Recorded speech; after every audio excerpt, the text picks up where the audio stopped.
Protein. আজকাল আমরা যখনই ডায়েট নিয়ে কথা বলি, সব থেকে বেশি যে জিনিসটা নিয়ে আমরা কনসার্ন থাকি দ্যাট ইজ প্রোটিন।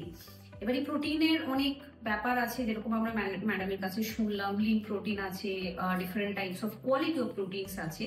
তো আমরা যদি এখন কোয়ালিটি ছেড়ে কোয়ান্টিটির কথা বলি, তাহলে একজন সাধারণ মানুষ তার সারাদিনের প্রোটিন ইনটেক কতটা দরকার, এবং যিনি অ্যাথলিট বা যিনি একটু হেভি ওয়ার্কআউটের সাথে যুক্ত আছেন তার কিরকম প্রোটিন ইনটেক দরকার। প্রোটিন এখন মানুষ মোটামুটি লিবারেলি খাচ্ছে, এবং অনেকেই ভেবে নিয়েছে যে শুধু প্রোটিনটাকেই চুজ করব। এই কারণে প্রোটিনের মাত্রা বেড়ে গেছে। এর কিছু সাইড এফেক্টস আছে, আগে সেটা একটুখানি ছোট করে বলি।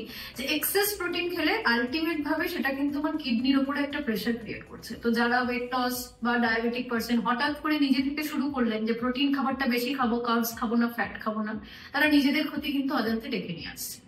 এখানে বলার যেটা, একজন সাধারণ মানুষ, তিনি সাধারণ কাজকর্ম করেন, সুস্থ আছেন, তিনি 0.8 গ্রাম পার কেজি পার ডে তাকে আমরা রেকমেন্ড করছি। এবার আপনি কি করে বুঝবেন যে কোনটা 0.8? তার জন্যই হচ্ছে আমাদের সাথে কনসাল্ট করেন।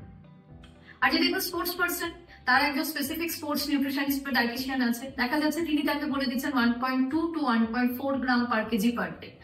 সেটার থেকেও বেশি দরকার হতে পারে, কারণ সে কতটা স্ট্রেনাস ওয়ার্কআউট করছে, তার আগে তার কোনো অলিম্পিক টাইপ কোনো গেম তার আছে কিনা, বা হচ্ছে যে সে এমন কোনো এক্সারসাইজ বা কোনো একটা রুলস এর মধ্যে দিয়ে যাচ্ছে কিনা যার জন্য তাকে মাসেল গেইন করতে হবে। দেন কতটা মাসেল গেইন হবে, কতটা তার হচ্ছে যে ওয়েট সে তুলতে পারবে, যারা ভার উত্তোলক এই যে খেলাটার মধ্যে মানুষ রয়েছে, কতটা ওয়েট সে তুলতে পারবে, তার জন্য কতটা মাসেল গেইন করা দরকার, তার জন্য আমাদের একটা ক্যালকুলেশন করতে হয়।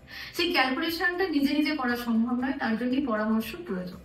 একইভাবে একজন প্লেয়ারের পর, একজন সাধারণ মানুষের পর একজন বয়স্ক মানুষ, তিনি যদি এই দুজনের কাউকে ফলো করেন, তাহলে দেখা যাবে তিনিও প্রচুর প্রোটিন জাতীয় খাবার খাচ্ছেন, কিংবা আগে খাচ্ছেন না, যে কোনো একজন থেকে ইনফ্লুয়েন্সড হয়ে।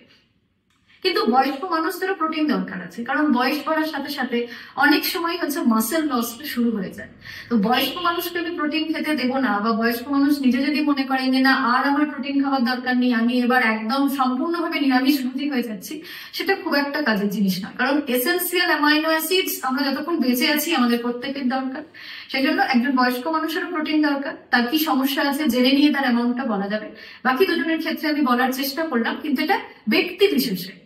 অবশ্যই হচ্ছে যে আমার কাছে একজন মানুষ তার হাইট, ওয়েট, আদার যা প্রবলেম আছে সেগুলো শেয়ার করলে আমি তাকে তার রেকমেন্ডেড অ্যামাউন্টটা আমি বলতে পারবো। অ্যাবসলিউটলি।